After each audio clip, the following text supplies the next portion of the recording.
আপনারা এখানে দেখতে পাচ্ছেন একটি বৃদ্ধ লোক বসে আছে। আসসালামু আলাইকুম। ওয়ালাইকুম আসসালাম। আপনি এখানে রমজান মাসে একা একা বসে আছেন কেন? এই তো এমনি বসে আছি না।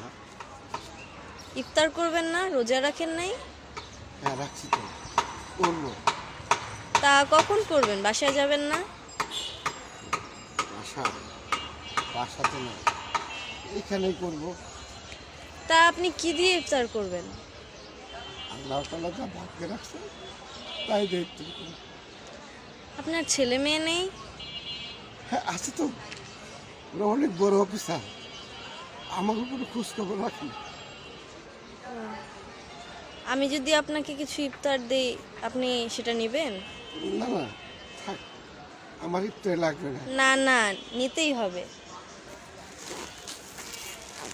নিন। আপনি আমার ইফতারি দিলেন? জি, এটা খায়েন। হে আল্লাহ, আমার এই মাটারে ভালোবেসে দুধ দিছে, ইফতারি দিছে। আল্লাহ তাআলা আপনি ভালো রাখুন, সবাই ভালো থাকেন।